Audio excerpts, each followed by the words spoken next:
நண்பர்கள் அனைவருக்கும் வணக்கம்.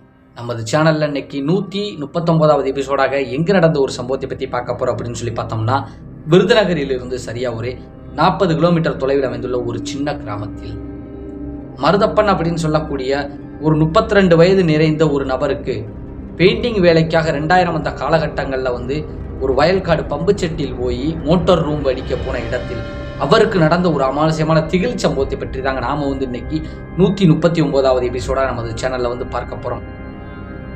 மேலும் நண்பர்களே, இதுவரை நீங்க நமது சேனலை சப்ஸ்கிரைப் பண்ணாம தான் பார்த்துக்கிட்டு இருக்கீங்க அப்படின்னா மறக்காம சப்ஸ்கிரைப் பண்ணி ஆல் அப்படிங்கிற பெல் பட்டனை அமைக்க வச்சுக்கோங்க. என்ன காரணம் அப்படின்னு சொல்லி பார்த்தோம் அப்படின்னா, தொடர்ச்சியா தமிழ்நாட்டில் நடக்கக்கூடிய ஒரு சில அமானுஷ்யமான திகில் சம்பவங்களை தாங்க நமது ராஜா ஸ்டோரியில பதிவிட்டுட்டு வரோம்.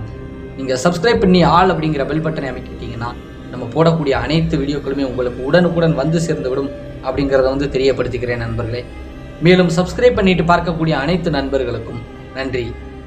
மேலும் நண்பர்களே, இந்த வீடியோ உங்களுக்கு பிடிச்சிருந்துச்சுன்னா மறக்காம இந்த வீடியோக்கு ஒரு லைக்கை போட்டுட்டு உங்கள் நண்பர்களுக்கும் இந்த வீடியோவை ஷேர் பண்ணி நம் ராஜா ஸ்டோரி சேனல் வளர்ச்சிக்கு பேர் உதவியாக இருங்கள் என் அன்பு நண்பர்களே.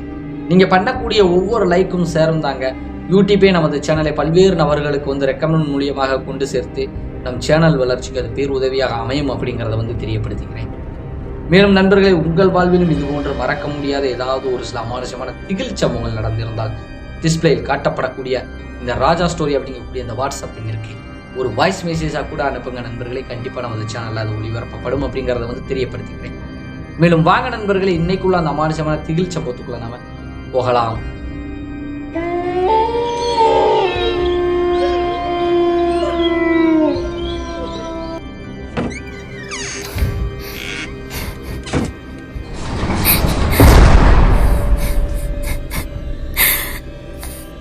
நாம் ஏற்கனவே குறிப்பிட்டு சொன்னது போல் இந்த அமானுஷ்யமான திகில் சம்பவம் விருதுநகரிலிருந்து சரியாக ஒரு 40 கிலோமீட்டர் தொலைவில் அமைந்துள்ள ஒரு சின்ன கிராமத்தில் மருதப்பன் அப்படின்னு சொல்லக்கூடிய ஒரு 32 வயது மதிக்கத்தக்க ஒரு பெயிண்டர் ஒரு வயல் காட்டில் உள்ள ஒரு பிஞ்சையில் உள்ள ஒரு மோட்டார் பம்பு செட்டிற்கு பெயிண்ட் அடிக்க சென்ற இடத்தில் 2000 அந்த காலகட்டங்களில் அவருக்கு நடந்த ஒரு சில அமானுஷ்யமான திகில் சம்பவத்தை தாங்க நாம் இன்னைக்கு 139வது எபிசோடாக பார்க்க போகிறோம். யார் இந்த மருதப்பன்? இந்த மருதப்பன் அவரை பற்றி நம்ம சொல்லணும் அப்படின்னு சொல்லி பார்த்தோம்னா, இந்த விருதுநகரிலிருந்து சரியாக 40 கிலோமீட்டர் தொலைவில் உள்ள ஒரு சின்ன கிராமத்தில் தாங்க இவர் வாழ்ந்து வரார் குடும்பத்துடன். இந்த மருதப்பன் அவருடைய கேங்கில் கிட்டத்தட்ட ஒரு 4 நண்பர்கள், இவருடன் சேர்த்து ஒரு 5 நபர்கள் அதே கிராமம் அந்த விருதுநகரை சுற்றி உள்ள பகுதிகளில் பெயிண்டிங் தொழிலை பிரதான தொழிலாக வச்சு அதன் மூலியமாக வரக்கூடிய வருமானத்தை வச்சு தாங்க வாழ்ந்து வராங்க. இப்படி நல்ல முறையில் போய்கிட்டு இருக்கக்கூடிய நேரத்தில் தான் இந்த 2000 அந்த காலகட்டங்களில் அவங்க கிராமத்தில் இருந்து சரியாக ஒரு 12 கிலோமீட்டர் தொலைவில் உள்ள இன்னொரு கிராமத்திலிருந்து சங்கரவேல் அப்படின்னு சொல்லக்கூடிய ஒரு 30 வயது மதிக்கத்தக்க நபர் எங்கள் வீட்டில் ஒரு துஷ்டி ஆகி போச்சு, 16வது நாள் காரியம் செய்வதற்கு விசேஷத்திற்கு நீங்கள் பெயிண்டிங் அடித்து தரணும் அப்படின்னு சொல்லியிருக்காங்க. அதன் அடிப்படையில் மருதப்பன் அந்த வீட்டை போய் பார்த்துட்டு வந்திருக்காருங்க. அந்த வீட்டில் கிட்டத்தட்ட ஒரு 4 நாட்கள் வேலை இருக்கும். ஒரு 5 பேரும் போயிட்டோம்னா 4 நாளெல்லாம் வேலையெல்லாம் முடிச்சுட்டு வந்துடலாம் அப்படிங்கிற மாதிரி சொல்லி ஒரு அட்வான்ஸ் மாதிரி வாங்கிட்டாங்க. கிட்டத்தட்ட அந்த குடும்பத்தில் இறப்பு ஏற்பட்டு 5வது நாளே இவங்க அட்வான்ஸ் வாங்கிட்டு வந்துட்டாங்க. அந்த 2 நாள் கழித்து, அதாவது ஒரு வாரம் கழித்து அந்த வீட்டிற்கு பெயிண்டிங் வேலைக்கு போகலாம் அப்படின்னு சொல்லிட்டு பெயிண்டிங் வேலையில் ஈடுபட்டிருக்காங்க. நல்ல முறையில் பெயிண்டிங் வேலையை ஒரு 3 நாட்கள் நல்ல முறையில் முடிச்சிட்டாங்க. எந்த ஒரு பிரச்சனையும் அந்த இடத்துல எதுவுமே இல்லைங்க. ஆனால் இருந்தாலுமே அந்த சங்கரவேல் அப்படின்னு சொல்லக்கூடிய அந்த 30 வயது மதிக்கத்தக்க நபர் என்ன சொல்கிறார் அப்படின்னா, எங்களுடைய வயல்காடு இந்த கிராமத்தில் இருந்து சரியாக ஒரு 2.5 கிலோமீட்டரில் இருக்குது, அங்கே உள்ள பம்பு செட்டுக்கும் பெயிண்ட் அடிக்கணும் அப்படிங்கிற மாதிரி சொல்கிறாங்க. உடனடியாக மருதப்பன் என்ன சொல்கிறாங்க அப்படின்னா, ஏற்கனவே நீங்கள் சொன்னீங்க, அதை கனெக்ட் பண்ணி தான் நாங்கள் பேசி 5 பேர் 4 நாளில் முடியலாம் அப்படிங்கிற மாதிரி இருக்கும், நாளைக்கு வேலை முடிச்சிடும். இப்போ திடீர்னு நீங்கள் பம்பு செட்டையும் சேர்த்து அடிக்க சொன்னால் எப்படி அப்படிங்கக்கூடிய ஒரு காரணத்தினால அந்த சங்கரவேல் என்ன சொல்கிறாங்க அப்படின்னு சொல்லி பார்த்தோம்னா, ஒரு சின்ன சின்ன பூஜைகள் செய்ய வேண்டியது இருக்குது. அந்த விசேஷத்திற்கு அந்த காரியத்திற்காக வரக்கூடிய ஐயர்கள் என்ன சொல்கிறாங்க அப்படின்னா, அந்த பம்பு செட்டையும் பெயிண்ட் அடிச்சிடணும் அப்படிங்கிற மாதிரி சொல்கிறாங்க. அதனால் நீங்கள் அங்கே எங்களுக்கு அடித்து முடிச்சு கொடுத்துருங்க அப்படிங்கிற மாதிரி அந்த சங்கரவேல் மருதப்பன்ட்ட சொல்லும்போது, மருதப்பனும் கொஞ்ச நேரம் யோசித்து பார்த்துட்டு அதற்கப்புறம் சரி வந்தது வந்துட்டோம், அடித்து முடிச்சு கொடுத்துரும் அப்படிங்கிற மாதிரி ஒரு முடிவுக்கு வந்துட்டாங்க. ரொம்ப நேரம் யோசனை பண்ணிவிட்டு, சரிங்க எக்ஸ்ட்ரா கொஞ்சம் அமௌண்ட் வேணும் அப்படின்னு சொல்லி கேட்குறாருங்க. யார்? மருதப்பன். சங்கரவேலும் சரி நான் தந்துடுறேன் அப்படின்னு சொல்லிட்டு, சரி நான் அந்த ஏரியாவை போய் பார்க்கணும், வாங்க என்னை கூட்டு போங்க அப்படின்னு சொல்லிட்டு ஒரு மாலை நேரத்துக்கு அந்த இடத்துக்கு போய் பார்க்குறாங்க. அந்த இடத்துக்கு போய் பார்க்கும்போது சங்கரவேல் கொஞ்சம் எட்டமாகவே நின்றுதாரு. மருதப்பன் உள்ளே போய் பார்க்குறாரு. உள்ளே போய் பார்த்துட்டு, சரி சின்னதான உள்ள ஒரு அறை தான், நாளைக்கு அடித்து முடிச்சிடலாம், ஏன்னா இன்றைக்கி கொஞ்சம் பொழுதாகி போச்சு, இந்த பம்பு செட்டில் இப்போ அடிக்க வேண்டாம் அப்படின்னு சொல்லி ஒரு முடிவுக்கு வந்துட்டு சரி இதுக்கு வந்து இவ்வளவு சுண்ணாம்பாகும் அப்படின்னு சொல்லி பேசி முடிச்சிருக்காங்க. ஏன்னா இப்போ தான் வந்து பெயிண்டிங்கு அந்த 2000 அந்த காலகட்டங்களில் வந்து எல்லா வீடுகளுமே கிராமப்புறங்களில் உள்ள எல்லா வீடுகளுமே பெரும்பாலும் வந்து சுண்ணாம்பு சுவராக தான் இருக்கும், சுண்ணாம்பு தான் அடிப்பாங்க. இப்போ தான் நிறைய இடங்கள் வந்து பெயிண்டிங் மாறி வந்துட்டாங்க. வசதியான வீட்டில் அந்த 2000 அந்த காலகட்டங்களே அப்போ தான் வந்து டிஸ்டமர் பெயிண்ட் அப்படிங்கக்கூடியதெல்லாம் தலையெடுத்து வருது, அதெல்லாம் அடிச்சுக்கிட்டு இருக்காங்க. இப்படி இருந்துக்கிட்டு இருக்கக்கூடிய வேலை தான் வந்து சரின்னு சொல்லிட்டு வந்து அவங்க வேலையெல்லாம் முடிச்சுட்டு அதற்கப்புறம் வந்து அன்றைக்கி வேலையெல்லாம் முடிச்சு வீட்டுக்கு போயிட்டாங்க. மறுநாள் காலையில் வந்து வேலைக்கு வந்த உடனே வந்து ஆளாளுக்கு வந்து கொஞ்சம் மும்மரமாக வந்து வேலை பார்க்குறாங்க. ஏன்னா 4வது நாள் ஆயிடுச்சு, இன்றைக்கி வந்து இந்த வீடை முடிச்சாகணும், வேலையை முடிக்கணும் அப்படின்னு சொல்லிட்டு வீட்டு வேலையை முடிக்கும்போது அந்த சங்கரவேலு என்ன சொல்கிறாரு அப்படின்னு சொல்லி பார்த்தோம்னா, அண்ணாச்சி நீங்கள் இந்த மாதிரி ஒரு ஆளை அங்கே அனுப்பி விட்டு அந்த வேலையை முடிச்சு விட்ருங்க, நான் வந்து கொண்டு போய் விட்டுறேன் வாங்க அப்படிங்கிற மாதிரி சொல்லும்போது வந்து யாருமே போக மாட்டேன் அப்படின்னு சொல்லி சொல்கிறாங்க. எங்கே அந்த பம்பு செட் இருக்க அடிப்பதற்கு என்ன காரணம் அப்படின்னு சொல்லி பார்த்தோம் அப்படின்னா, அதாவது துஷ்டி வீட்டிற்கு அந்த 16வது நாள் காரியத்துக்கு தானே இவங்க வந்து பெயிண்ட் அடிச்சுக்கிட்டு இருக்கிறாங்க. அப்படி அடிக்கும்போது அந்த வீட்டில் கூட அடிப்பதற்கு வந்து யாருமே பயப்படலை. ஆனால் அந்த பம்பு செட்டுக்கு போக சொல்லும்போது தான் பயப்படுறாங்க. இதில் என்ன ஒரு கணக்கு அப்படின்னு சொல்லி பார்த்தோம் அப்படின்னா, அந்த வீட்டில் வந்து இறந்தது வந்து ஒரு பெண்மணி தாங்க, இளம் பெண்மணி. அதாவது அப்போ தான் கல்யாணம் முடிஞ்சு ஒரு 6 மாதத்தில் வந்து இறந்து போயிட்டாங்க. அந்த பெண்மணியின் இறப்பிற்கு தான் வந்து 16வது நாள் காரியத்துக்கு வந்து இவங்க பெயிண்ட் அடிக்கிறாங்க. அந்த பெண்மணி இறந்தது வந்து அந்த வீட்டில் கிடையாதுங்க, அந்த வயல்காட்டில் உள்ள அந்த மோட்டார் பம்பு செட்டில் வந்து தான் இறந்துருக்காங்க. அகால மரணம் தாங்க, தூக்கிட்டு தற்கொலை செய்து கொண்டாங்க. அந்த ஒரு காரணத்தினால வந்து அங்கே நாங்கள் போக மாட்டோம் அப்படிங்கிற மாதிரி சொல்கிறாங்க. ஆனால் இருந்தாலுமே வந்து அந்த சங்கரவேலு என்ன சொல்கிறாரு அப்படின்னு சொல்லி பார்த்தோம்னா, நீங்கள் அடிங்க, நான் உங்களுக்கு துணைக்கு வேணால் வெளியில் இருக்கேன் அப்படிங்கிற மாதிரி சொல்லி பார்த்துருக்காங்க. யாருமே போக மாட்டேன் அப்படின்னு சொல்லியிருக்காங்க. அதற்கப்புறம் வந்து மருதப்பன் என்ன சொல்கிறாருன்னா, சரி இங்கே உள்ள எல்லா வேலையிலும் நீங்கள் முடிச்சிருங்க, நான் அங்கே போய் அடிக்கிறேன் அப்படின்னு சொல்லிட்டு ஒரு மதிய வேலைக்கு ஒரு 3 மணிக்கு தாங்க அந்த மருதப்பனும் சங்கரவேலும் 2 பேருமே அந்த மோட்டார் பம்பு செட்டிற்கு வந்து போகிறாங்க. அந்த மோட்டார் பம்பு செட்டை பற்றி நம்ம சொல்லணும் அப்படின்னு சொல்லி பார்த்தோம் அப்படின்னா, அதாவது இப்போ தான் வந்து சீலிங்காக, அதாவது காங்கிரீட் மூலியமாக வந்து போட்டிருக்காங்க வீடு வாசல் எல்லாமே. அந்த காலகட்டங்களில் வந்து மோட்டார் பம்பு செட்டாக இருக்கட்டும், மேற்கொண்டு வந்து வீடுகளாக இருக்கட்டும், வந்து சீலிங் இப்படியெல்லாம் வந்து காங்கிரீட் போடுறது கிடையாதுங்க. காங்கிரீட் போட்டாலுமே வந்து இந்த கட்டக்குத்து உத்திரம் அப்படின்னு சொல்லுவாங்கள்ல, மரத்தாலான அந்த தூண் மாதிரி மேலே வந்து போட்டுட்டு தானே வந்து அந்த மாதிரி வீடு எடுப்பாங்க. அதை மாதிரி தாங்க அமைப்பு அந்த பம்பு செட்லேயும் இருக்குது. அந்த பம்பு செட்டில் வந்து மருதப்பன் வந்து உள்ளே போய் வேலையை பார்க்க ஆரம்பிக்கிறாரு. இவர் வந்து சங்கரவேல் வந்து வெளியிலே நின்றுறாரு. வாங்க அண்ணாச்சி உள்ளே வாங்க அப்படிங்கும்போது வந்து, இல்லை இருக்கட்டும், சின்னதாக உள்ள ஒரு அறை தானே, எதுக்கு போட்டுக்கிட்டு 2 பேரும் போட்டு உழப்பிக்கிட்டு, நீங்கள் பாருங்கள் நான் கொஞ்சம் நேரம் காத்தோட்டமாக வெளியில் உட்காந்துருக்கேன் அப்படின்னு சொல்லிட்டு அவர் வாட்டுக்கு வெளியில் உட்காந்துருக்காருங்க. அப்படி இருந்துக்கிட்டு வேலை பார்த்துக்கிட்டே இருக்கும்போது சரியாக ஒரு மணி நேரம் வந்து கொஞ்சம் ஓரளவுக்கு சுற்றி சுவரை முடிச்சுக்கிட்டு இருக்காரு. கீழே கூடி வந்து சுவரை முடிச்சுட்டு அதற்கப்புறம் வந்து அந்த கட்டைகளுக்கு வந்து பெயிண்ட் அடிக்க வேண்டிய ஒரு வேலை இருக்குது. அப்படி இருந்துக்கிட்டு இருக்கக்கூடிய வேலை தான், அண்ணாச்சி சீக்கிரம் முடிச்சிடலாம், அங்கே வேலை பார்க்குறவங்களுக்கு வந்து மணி 4 மணிக்கிட்ட மேலே ஆகிப்போச்சு, நீங்கள் என்ன பண்ணுங்கள், டீ வடை வாங்கி அவங்களுக்கு கொடுத்துட்டு எனக்கும் வந்து டீ வடை வாங்கி கொண்டு வந்து கொடுங்க அப்படின்னு சொல்லிட்டு மருதப்பன் வந்து சொல்லியிருக்காரு. சொல்லும்போது வந்து சங்கரவேல், நீங்கள் வாரீங்களா இல்லை நான் போயிட்டு வரவா அப்படின்னு கேட்கும்போது, ஒன்றும் பிரச்சனை இல்லை, நான் பார்த்துக்கிறேன், நீங்கள் போயிட்டு வாங்க அப்படின்னு சொல்லிட்டு அந்த பம்பு செட்டில் வந்து ஒத்தைக்கு நின்று மருதப்பன் மட்டும்தாங்க பெயிண்டிங் வேலை பார்க்குறாரு. காவலுக்கு கூட துணைக்கு வந்த அந்த சங்கரவேல் வந்து கிளம்பி போயிடுறாரு டீ வடை வாங்குவதற்காக. அப்படி டீ வடை வாங்கலாம் அப்படின்னு சொல்லிட்டு போயிருக்காருங்க. போன இடத்துல வந்து மருதப்பன் நல்ல முறையில் அப்படியே பெயிண்ட் அடிச்சுக்கிட்டே இருக்கிறாருங்க. என்ன ஏதுன்னு தெரியலைங்க. அப்படி பெயிண்ட் அடிச்சுக்கிட்டு இருக்கும்போது, அந்த சுண்ணாம்பு அடிச்சுக்கிட்டு இருக்கும்போதே வந்து அவர் தோள்பட்டையில் வந்து யாரோ வந்து வருடி கொடுப்பது போலே வந்து தொட்டு கூப்பிடுவது போலே தெரிஞ்சிருக்குதுங்க.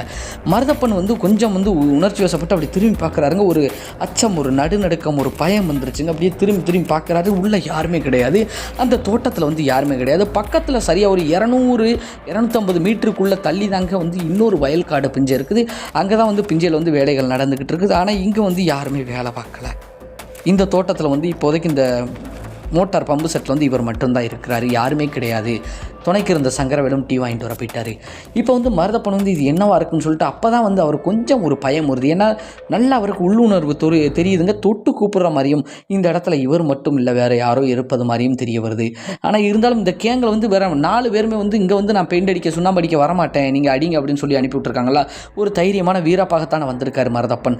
அந்த ஒரு காரணத்தினால வந்து சரி நம்ம அடிப்போம், இன்னும் கொஞ்சம் தானே இருக்குது, இதை முடிச்சுட்டு அந்த கட்டைகளுக்கு வந்து பெயிண்ட் அடிச்சு சீக்கிரம் கிளம்பிடுவோம் இந்த இடத்த விட்டு அப்படின்னு சொல்லிட்டு, மணியும் வந்து ஒரு 4 மணி 4:15 தான் ஆகுது, சீக்கிரம் முடிச்சிடலாம் அப்படின்னு சொல்லிட்டு படபடன்னு அடிச்சுக்கிட்டு இருக்கும்போது வந்து மேலே ஊடியெல்லாம் சுவர் முடிஞ்சு கீழே ஊடி உட்காந்து அப்படி அடிச்சுக்கிட்டு இருக்கும்போது வந்து சரியாக இவர் தோள்பட்டியில் வந்து யாரோ ஏறி நின்று அமுக்குவது போல் தெளிவாக தெரியுதுங்க. அப்படியே அந்த தரையை அமுக்குவது போல் தெரியும் போது வந்து இவருக்கு வந்து அப்படியே நடுநடுக்கத்தோட பயத்தோடு வந்து யாராடா இருக்கும் இது அப்படின்னு சொல்லிட்டு யார் அப்படின்னு சொல்லிட்டு அப்படி அண்ணாந்து பார்க்க முயற்சி பண்ணுறாரு. முடியவே மாட்டேங்குது.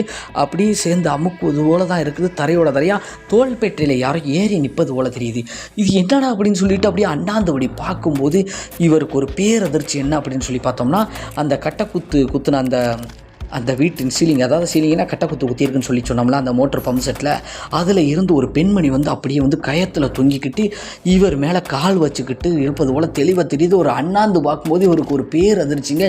என்ன அப்படின்னு சொல்லி பார்த்தோம்னா, அந்த தொங்கிக்கிட்டு இருக்கக்கூடிய அந்த பெண்மணியின் உடலில் இருந்து வாயில் இருந்து வந்து வானியர் மாதிரி வடியுதுங்க. அதாவது இந்த தற்கொலை செய்து கொண்டாங்க அப்படின்னா அவங்க வாயிலிருந்து நுரைதள்ளி ஒரு மாதிரி எச்சியாக ஊற்றும் இல்லையா, அது மாதிரி வந்து இவர் மேலே வந்து சலசலன்னு விழுகுது. இவர் பார்த்து அப்படி ஆணு கத்திட்டு அந்த இடத்துல மயங்கி விழுந்துட்டாருங்க. எவ்வளவு நேரம் விழுந்து கிடக்கிறாரு அப்படின்னு தெரியலைங்க. ஆனால் அங்கே டீ வாங்கிட்டு வந்த அந்த சங்கரவேல் வந்து டீயை வாங்கி கொடுத்துட்டு அவர் உள்ளே வர்றாரு. இப்போ அவர் மட்டும் தனியாக வரலங்க. ஏன்னா மாலை கொஞ்சம் நெருங்கி வருது இல்லையா, அவருக்கு துணைக்கு வந்து அவங்க அப்பாவையும் வந்து கூப்பிட்டுட்டு வராருங்க. வேறு யாருமே வந்து அவருக்கு வந்து சப்போர்ட் இல்லை. வீட்டில் அவங்க அப்பா வந்து சப்போர்ட்டாக இருந்தாங்க. இங்கே மருதப்பனுக்கு வந்து சப்போர்ட்டாக வந்து சங்கரவேல் இருந்தாங்க. இருந்தாலும் வந்து டீ கொடுத்தாச்சில் இப்போ அங்கே வேலை முடிய போதில் அங்கே வந்து என்னென்னு பார்ப்போம்னு சொல்லிட்டு அப்பாவும் மகனும் யார் சங்கரவேலும் அவங்க அப்பாவும் வந்து 2 பேருமே வந்து மருதப்பனுக்கு டீ வடையை கொடுத்துட்டு அப்படியே பிஞ்சையை பார்த்துட்டு போகலாம் அப்படின்னு சொல்லிட்டு வந்த இடத்துல வந்து இங்கே என்ன ஆகிப்போச்சு அப்படின்னு சொல்லி பார்த்தோம் அப்படின்னா, மருதப்பன் வந்து மயங்கி கிடக்கிறாரு. இதை பார்க்கும்போது பேரதிர்ச்சி. என்னடா இது சுண்ணாம்பெல்லாம் கொட்டி கிடக்குது, இப்படி கிடக்கிறாரு அப்படின்னு சொல்லிட்டு தட்டி எழுப்புறாங்க. உள்ளே வந்து யார் வரா அப்படின்னு சொல்லி பார்த்தோம்னா சங்கரவேலுடைய அப்பா தாங்க உள்ளே போகிறாரு. அப்பா உள்ளே போய் தான் அவர் தான் தட்டி எழுப்புறாரு. உடனே எந்திரிக்கவே இல்லைங்க. உடனே வந்து சங்கரவேல்கிட்ட வந்து என்ன சொல்கிறாரு அப்படின்னா, அவங்க அப்பா வந்து ஐயா அந்த தண்ணி மோந்துட்டு வாயா அப்படிங்கும்போது வந்து பக்கத்தில் உள்ள ஒரு தொட்டியில் இருந்து ஒரு பாத்திரத்தில் வந்து தண்ணியை கொண்டு வந்து அப்படியே வாசல் கிட்ட நின்று அப்படியே கொடுக்குறாருங்க. அப்படி கொடுக்கும்போது வந்து அப்படியே முகத்தில் தொளிச்சு விடும்போது வந்து மருதப்பன் அப்படியே வந்து திடுக்கிட்டு அப்படியே முழிச்சு எந்திரிச்சு அப்படியே பேந்த வந்து முழிச்சு பார்த்துக்கிட்டு இருக்காரு அந்த மோட்டார் பம்பு செட்டை. அப்படியே வந்து என்ன பண்ணுறாருன்னா அந்த உத்தரத்தை அப்படியே பார்த்துக்கிட்டே இருக்கிறாரு. அப்படி பார்த்துக்கிட்டு இருக்கும்போது வந்து சங்கரவேலை பார்த்து அப்படியே கையை காமிக்கிறாருங்க. கையை காமிக்கும் போது சங்கரவேல் பின்னாடி திரும்பி பார்த்து என்னாச்சு என்ன அப்படி மயங்கி விழுட்டீங்க அப்படிங்கும்போது வந்து டீ வாங்கிட்டு வரேன்ட்டு தானே போனீங்க, எப்படி இப்படி விழுந்தீங்க அப்படின்னு சொல்லி கேட்கும்போது வந்து அந்த மருதப்பன் வந்து சங்கரவேலை வந்து கையை காமிச்சு ஏதோ கூப்பிடுறாரு. ஒரு கட்டத்துக்கு மேலே வந்து அப்படி எழுப்பி விட்றாங்க. எந்திரிக்க முடியாமல் அப்படி எந்திரிச்சு அப்படியே நின்றுக்கிட்டு நின்றுக்கிட்டு இருக்கும்போது வந்து சங்கரவேலை மட்டும் வந்து அப்படியே கையை காமிச்சு கூப்பிட்றாரு. மருதப்பன் ஏதோ சொல்ல வரார் அப்படின்னு சொல்லிட்டு அப்போ தான் உள்ளே வந்து அந்த ரூமுக்குள்ளே வந்து மருதப்பன் பார்த்து நோக்கி அப்படியே வராருங்க சங்கரவேல். அதாவது மருதப்பன் பெயிண்டர் சங்கரவேல் வராருங்க. அப்படி உள்ளே அப்படி எட்டி எடுத்து வச்சு வரும்போது வந்து நார்மலாக இருந்து கையை காமிச்சு அந்த மருதப்பன் என்ன பண்ணுறாரு அப்படின்னா, அப்படியே ஆக்ரோஷமாக வந்து சங்கரவேலின் கழுத்தை பிடிச்சி அப்படியே நெருக்க ஆரம்பிச்சு அப்படியே தூக்க ஆரம்பிச்சிட்டாருங்க சோறாக வச்சு. உடனே வந்து சங்கரவேலின் அப்பாவும் வந்து அடித்து பார்க்குறாருங்க. அவருக்கும் வந்து வயசு கொஞ்சம் அதிகமாக தான் இருக்குது. அவரும் கொஞ்சம் அடித்து பார்க்குறாரு. ஆனால் மருதப்பனை வந்து கிட்ட முட்டை புடியிலேருந்து விடுபடவே இல்லைங்க. அந்த புடி வந்து உக்கிரமான புடிங்க. அப்படியே ஆக்ரோஷமாக முணங்கிக்கிட்டே வந்து சங்கரவேல் அப்படியே சோறாக வச்சு தூக்கிட்டு நிற்காருங்க. இதை பார்க்கும்போது வந்து சங்கரவேல் அப்பாவுக்கு வந்து பேரதிர்ச்சி ஆயிடுச்சு. என்னடா இது நம்ம பிள்ளையை காப்பாற்றணும் அப்படின்னு சொல்லிட்டு அடித்து பிறக்கி வந்து வெளியில் வந்து ஓடியாந்து பக்கத்து, ஏன்னா ஒத்தையில் அவரால் போராடவே முடியலை. ஏன்னா சங்கரவேல் அப்பாவுக்கு இது வந்து தெளிவாக ஏதோ தெரிஞ்சிருக்குதுங்க. அது என்னங்கிறது அந்த வீடியோ கடைசி வரைக்கும் பாருங்கள், உங்களுக்கே தெரியும். சங்கரவேலின் அப்பா வந்து அப்படியே கத்தி கூப்பிட்றாரு பக்கத்து பிஞ்சில் உள்ளவங்க. உடனே பெரியவர் கத்தி கூப்பிட்றாரு அப்படின்னு சொல்லிட்டு அந்த நேர காலகட்டங்களில் வந்து அங்கே இருக்கக்கூடிய ஒரு 4-5 நபர்கள் பெண்கள் எல்லாருமே வந்து ஓடியாந்து வந்து இந்த மருதப்பனை வந்து பார்க்கும்போது வந்து காலெல்லாம் துடிச்சுக்கிட்டு சங்கரவேல் அப்படியே தொங்கின மாணிக்கு நிற்காருங்க. அப்படி தூக்கி வச்ச மாணிக்கு இருக்காரு. ஒரே கட்டு தான் தூக்கி வச்சு அப்படியே ஆக்ரோஷமாக கண்ணெல்லாம் சிவந்த மாதிரி இருக்கிறாருங்க மருதப்பன். இந்த காலகட்டத்தில் வந்து உடனே எல்லாரும் உள்ளே ஓடியாந்து வந்து ஒரு கட்டத்துக்கு மேலே வந்து 2 அறை ஓட்டி எப்படியோ மருதப்பனை வந்து கட்டுப்படுத்தின மாதிரி கட்டுப்படுத்தி சங்கரவேலை கீழே இறக்கி விட்டுருக்காருங்க. சங்கரவேலை கீழே இறக்கி விட்டால் உடனே என்ன ஆகி போச்சு அப்படின்னா, தெரிச்சு இறக்கி எப்போ தப்பிச்சா போதும்பா சாமி அப்படின்ட்டு தெரிச்சு ஓடி இருக்காருங்க. அந்த பம்பு செட்டை விட்டு வெளியில் ஓடியாந்து வந்து ஒரு ஓரமாக போய் கீழே விழுந்து உட்காந்துக்கிட்டு இருக்காருங்க. ஆக்ரோஷமாக நிற்கக்கூடிய அந்த மருதப்பனை வந்து அக்கம் பக்கத்தில் இருக்கக்கூடிய அந்த நபர்கள், பக்கத்து பிஞ்சில் இருக்கக்கூடிய நபர்கள் எல்லாரும் சேர்ந்து சங்கரவேல் அப்பாவும் சேர்ந்து உடனடியாக என்ன பண்ணுறாங்க அப்படின்னா, அந்த பக்கத்து பிஞ்சில் வந்து ஒரு வரம் தரும் மாரியம்மன் அப்படின்னு சொல்லிட்டு சின்னதாக ஒரு சிற்பம் வச்சு ஒரு கோயில் மாதிரி வச்சு வழிபட்டு வராருங்க. அந்த பக்கத்து பிஞ்சை ஓனர் வந்து அந்த இடத்துக்கு உடனடியாக கூப்பிட்டு போய் அந்த பக்கத்து பிஞ்சை ஓனர் வந்து என்ன பண்ணுறாரு அப்படின்னா, அங்கே உள்ள அந்த கோயிலில் உள்ள சூடனெல்லாம் பொருத்தி வந்து அந்த நேரத்துக்கு வந்து சாமியை கும்பிட ஆரம்பிக்கும் போது வந்து அப்படியே வந்து ஆக்ரோஷமாக இருந்தவர் வந்து அப்படியே கொஞ்ச நேரம் மௌனமாக அப்படியே அப்படியே மயங்கி விழுந்துடுறாருங்க. அப்படி மயங்கி விழுந்த உடனே வந்து எழுப்பி விட்டுருக்காங்க. என்ன நடந்தது அப்படிங்கிறது வந்து மருதப்பனுக்கே தெரியலைங்க. ஆனால் இருந்தாலும் வந்து இந்த சம்பவம் வந்து அங்கே வேலை பார்த்துக்கிட்டு இருக்கக்கூடிய, அதாவது சங்கரவேல் வீட்டில் வேலை பார்த்துக்கிட்டு இருக்கக்கூடிய 4 தோழர்களுக்கும் நண்பர்களுக்கும் தெரிஞ்சு அவங்க ஓடோடி வந்துடுறாங்க. வந்து என்னாச்சு அப்படிங்கும்போது வந்து மருதப்பன் வந்து இப்படி இருக்கிறாரு அப்படிங்கிறத தெரிஞ்சுக்கிட்டு அதுக்கப்புறம் என்னாச்சு என்ன ஏது அப்படின்னு சொல்லிட்டு எல்லாம் கேட்கும்போது வந்து தெரியலப்பா, என்னாச்சுன்னு தெரியல, ஒரு மாதிரி ஆகிட்டார் உங்கள் ஆள் அப்படிங்கும்போது, இதுக்கு தான் நாங்கள் யாருமே இங்கே வந்து வேலைக்கு வரமாட்டோம் அப்படின்னு சொல்லி சொன்னோம். இந்த பம்பு சட்டை இதுக்கு மேலே எங்களால் அடிக்க முடியாது, நாங்கள் உங்கள் வீட்டு வேலையெல்லாம் முடிச்சாச்சு, நல்ல வேலைக்கு வந்து எங்கள் அண்ணாச்சிக்கு எதுவுமே ஆகலை, யாருக்கு மருதப்பனுக்கு, எங்களுக்கு பேசின சம்பளத்தை கொடுங்க, நாங்கள் கிளம்புறோம் அப்படிங்கிற மாதிரி வந்து வாக்குவாதத்தில் ஈடுபட ஆரம்பிச்சிட்டாங்க. ஆனால் இருந்தாலுமே வந்து சங்கரவேல் வந்து நான் பணத்தை கொடுத்துட்றேன், நல்லா இருப்பேன், எங்கேயும் பூஜை நடக்கணும், இங்கே குறை வேலை தான் இருக்குது, இதை முடிச்சு கொடுத்துட்டு போயிருங்க, நல்லா இருப்பேன்னு சொல்லி கெஞ்சி கூத்தாடி அதற்கப்புறம் வந்து அக்கம் பக்கத்து அந்த பக்கத்து பிஞ்சு நண்பர்கள் எல்லாருமே சேர்ந்து துணைக்கு நாங்கள் நாள் இருக்கோம், அடித்து கொடுத்துருங்க சாமியாளா, எதுக்கு பாவமியா அப்படிங்கிற மாதிரி சொல்லி முடிச்சிட்டாங்க. ஆனால் பக்கத்து பிஞ்சையை சார்ந்த நண்பர்களுக்கு வந்து எதுவுமே தெரியலைங்க. அந்த வயல்காட்டில் இருக்கக்கூடிய நபர்களுக்கு எதுவுமே தெரியலை. சரி, ஏதோ ஒன்று நடக்கும், ஒன்று ஏதோ பொசஸ் பண்ணிருச்சுங்கிறது தெரியுது, இந்த மாதிரி தான் மருதப்பன் இப்படி ஆயிட்டார் அப்படிங்கிறது தெரியுது. ஆனால் அதற்கப்புறம் வந்து சரி கட்டி ஆளும் பேருமை சேர்ந்து மருதப்பன் ரெஸ்ட் எடுத்துக்கிட்டு இருக்காரு. ஆளும் பேருமை அந்த 4 பேருமே சேர்ந்து அடித்து முடிச்சு கொடுத்துருக்காங்க. பெண்ணி வேலையெல்லாம் முடிச்சு கொடுத்துட்டு அதற்கப்புறம் அந்த வயல்காட்டில் இருந்து வந்து விட்டா போதுண்டா சாமி அப்படின்னு சொல்லிட்டு கொடுக்குற சம்பளத்தை வாங்கிட்டு இடத்த காலி பண்ணி வந்துட்டாங்க. அதற்கப்புறம் வந்ததுக்கப்புறம் வந்து என்ன ஆகிப்போச்சு அப்படின்னு சொல்லி பார்த்தோம்னா, அந்த ஒரு 16வது நாள் காரியம் இருக்குது இல்லைங்களா, அதுவும் வந்து நடப்பதற்கான எல்லா ஏற்பாடுகளும் நடந்துக்கிட்டு இருக்கு. அந்த 16வது நாள் காரியம்லாம் நடந்துக்கிட்டு இருக்குதுங்க.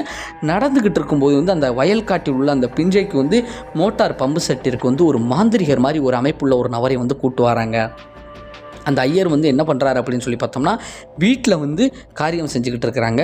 ஆனால் இவங்க வந்து ஒரு மாந்திரியரை கூட்டு வந்து பம்பு செட்டுக்கு வராங்க. பக்கத்தில் வேலை பார்க்கக்கூடிய பம்பு செட்டில் இருக்கக்கூடிய ஒரு சில நபர்கள் வந்து என்னடா இது வித்தியாசமாக ஒரு தோற்றத்தில் ஒரு நபர் வராரே அப்படின்னு சொல்லிட்டு, ஏன்னா பார்க்குறதுக்கே வந்து கொஞ்சம் வியர்டாக வித்தியாசமாக இருக்கிறாருங்க. அந்த மாந்திரிகர் வந்து ஏதோ ஒரு அகோரி மாதிரி இருக்கக்கூடிய ஒரு காரணத்தினால வந்து உங்களுடைய மிரண்டு போய் பார்த்துக்கிட்டு இருக்காங்க. சரி, என்ன தான் நடக்குங்கிறது அங்கேருந்து இங்கே பார்க்குறாங்க. அப்படி பார்த்துக்கிட்டு இருக்கும்போது கூட வந்து சங்கரவேல் வந்து உள்ளவே வரல, வெளியிலே தான் நிற்கிறாருங்க. ஆக்ரோஷமாக ஒரு சில பூஜைகள்லாம் செஞ்சுக்கிட்டு இருக்கும்போது வந்து அந்த பக்கத்து பிஞ்சையும் இந்த சங்கரவேல் பிஞ்சையும் இருக்குது பார்த்தீங்களா, அதுக்கு சென்டர் பாயிண்டில் வந்து ஒரு சில புல் பூண்டுகள் வந்து முளைச்சிருக்குதுங்க. அந்த புல் பூண்டுகளை மேய வைப்பதற்காக வந்து ஒரு 4 மாடுகளை 2 ஆடுகளை அப்படி வச்சு மேய்ச்சிக்கிட்டு ஒரு பெண்மணி வந்து அப்படியே மேய்ச்சிக்கிட்டே வந்துக்கிட்டு இருக்கிறாங்க. அங்கே ஒரு பக்கம் பூஜை நடந்துக்கிட்டு இருக்குதுங்க, இங்கே ஒரு பக்கம் ஒரு பெண்மணி வந்து மேய்ச்சிக்கிட்டு இருக்காங்க.